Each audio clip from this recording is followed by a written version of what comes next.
So with that, I want to turn it over to Carl Webb from Chariot Innovations. If you haven't seen yet, they have a really, really unique and innovative product that Carl's going to be presenting on, and the rest of his team. And I'm going to turn it over to Carl and let him get going. So welcome, Carl.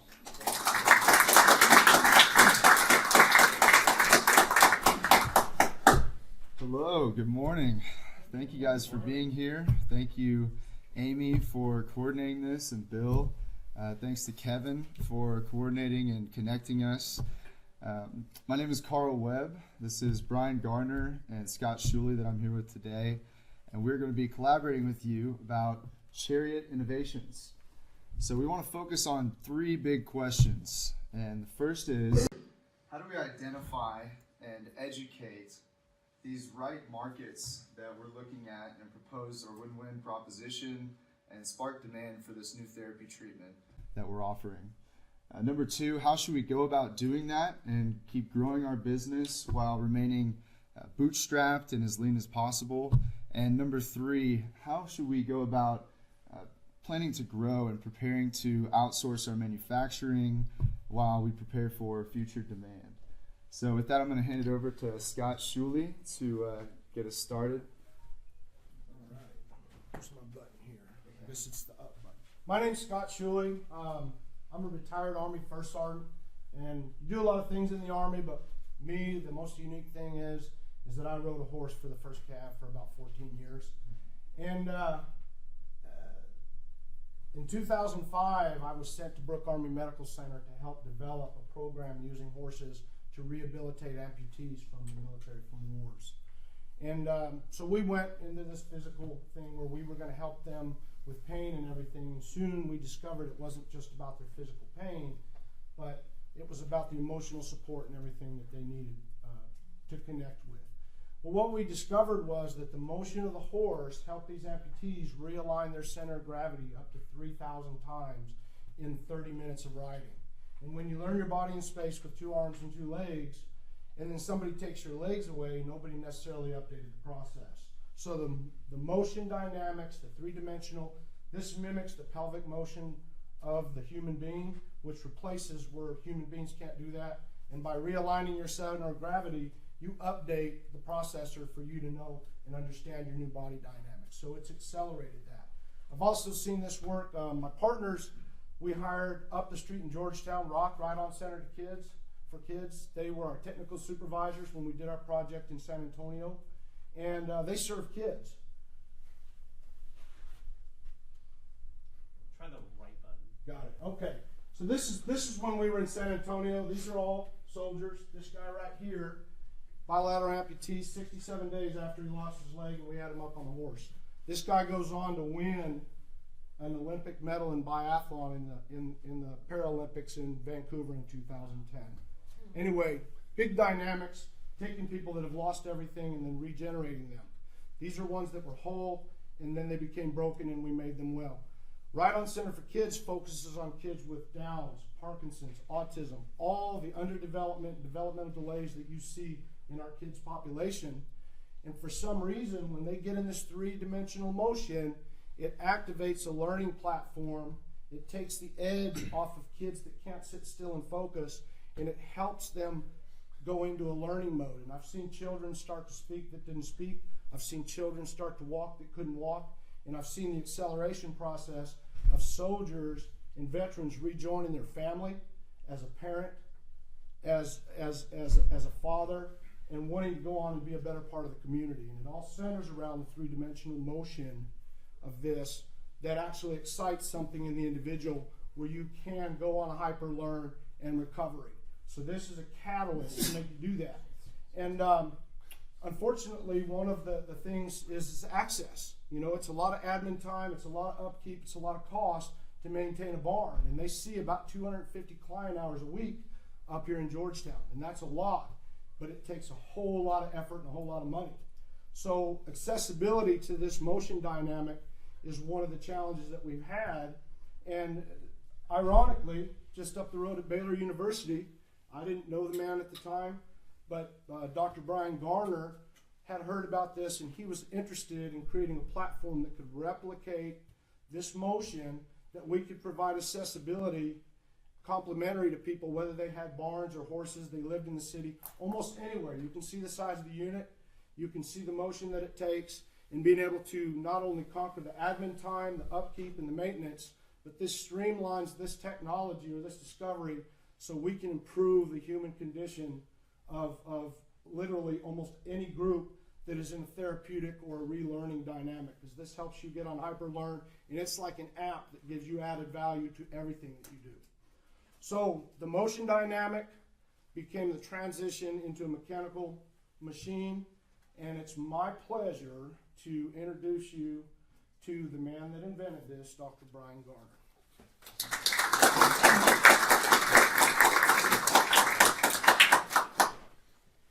Thank you, Scott.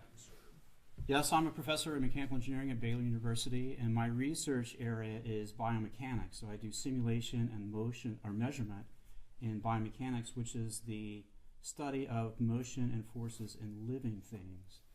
And I had never heard of hippotherapy, but in about 2007, someone introduced me to this, which is the use of horse riding for therapy of a wide range of disabilities and conditions.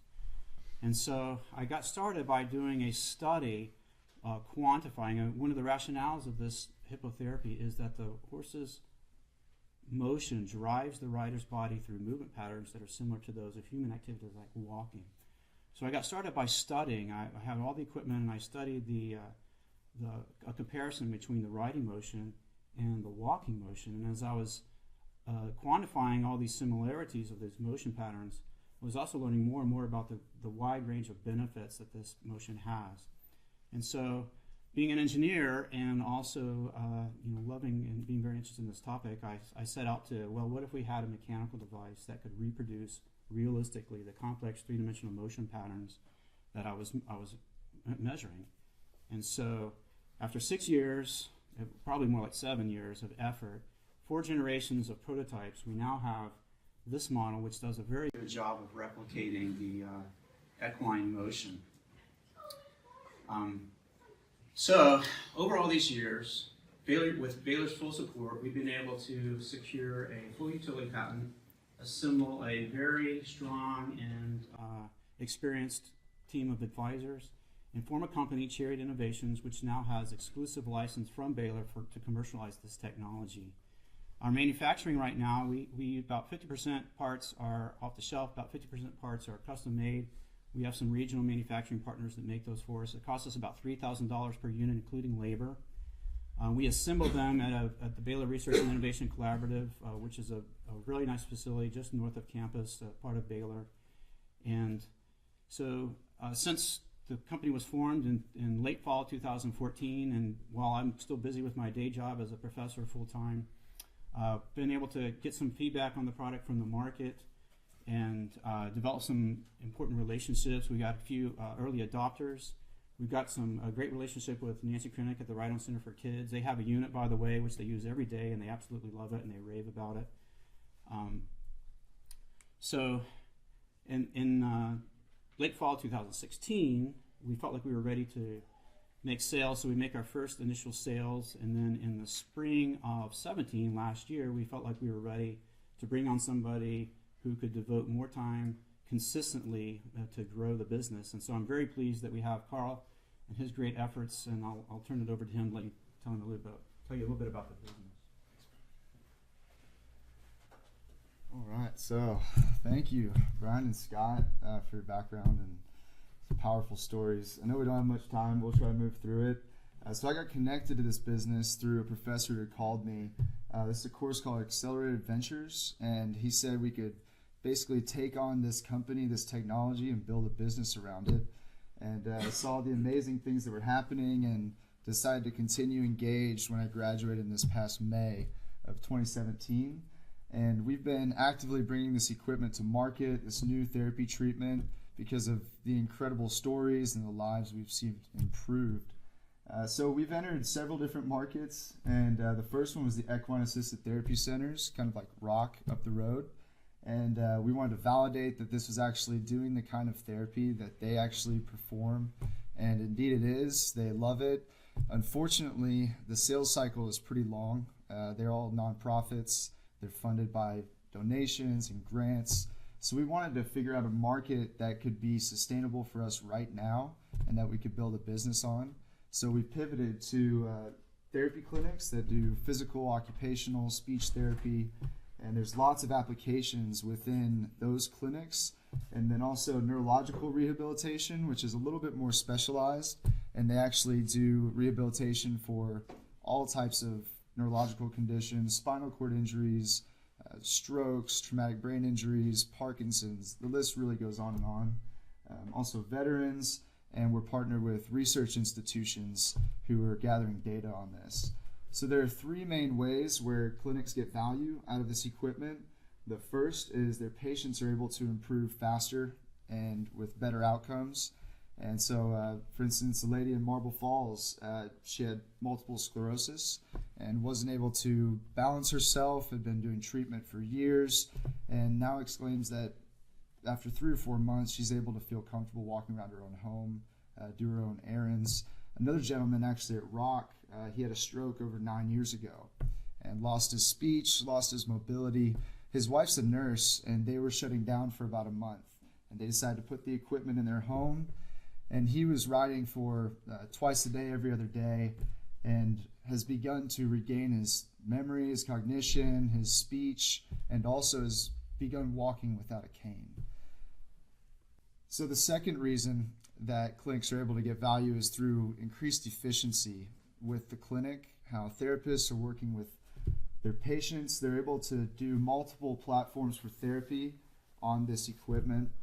The third reason is for the first two, and also the owners are able to get a return on their investment, the owners of these clinics, and they're actually able to bill this equipment to multiple insurance codes, and the efficiency and the improved patient's outcome also improves their return on investment. So we've heard consistently throughout these markets and the horse world how there's not equipment quite like this.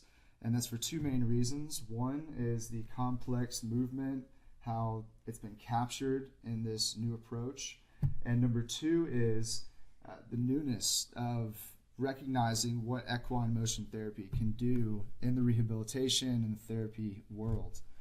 So our business model is primarily off of a subscription rental, and we do $495 per month, and that is included with maintenance. And we'll do upgrades in the future as Chariot grows. Also, we have a full purchase price of $12,000, and that comes with some leasing options. And we also do discounts for partners who want to gather data and publish research. So here are a couple of our best user customers. React, that's in Addison, Texas, Neurological Recovery Center of Fort Worth. Both of these places are world-class facilities, and they actually use this every day. It helps them in replacing some of their current modalities, their current methods for therapy, and also complementing things like gait training and things that are more proven over the long term. So with that, moving forward, we have these three questions. And Anybody have any initial ideas out of the gate? Sure. Question number one, it sounds like you've already identified the various markets and what the revenue streams are going to be, and that you need to focus on the ones where you can start building the capital to begin with. So I think you've got that part of it, but the second part of it is the education. There's lots of medical conferences that you can be in the market area of those and be doing the demonstrations right there, having videos during those types of presentations with testimonials from people and actually using the equipment and giving an overvoice of testimonial or whatever. It's going to be finding where they are in an open environment like that you can go and be part of. I work for an organization where I need clients, so I'm here trying to meet clients. So this kind of thing in the local chambers, that's a little bit more grassroots and hard. So it's also finding those educational conference type places. that's great. Thank you. What's your name? Laura Lee. Laura, thank you. That's awesome. Okay, So building on what she said, Austin is charge on association groups in the area. Go get in front of these associations, join them, become part of the community with them. The more you're seen and known, the more likely they are to put your information forward or help you. Thank Sure. you. That's great. Yeah. Let's see, I'll just go from front to back. Yes, sir. On item 3, I'm not sure I understand it correctly. Are you trying to outsource manufacturing capacity for other production, or what are you trying to find sources for Yes. your production of your product? Right. So Right now we're doing stuff in-house, right? We're assembling the units ourselves. And At the school. Yes, it's a facility that is part of Baylor, but we would like to grow and move to where we can enhance our capacity, where we have a manufacturing partner that just takes over and we call them up and we say we need 100 units and they make it for us. So we're trying to figure out how to engage such a partner and then how to make that transition to where we have that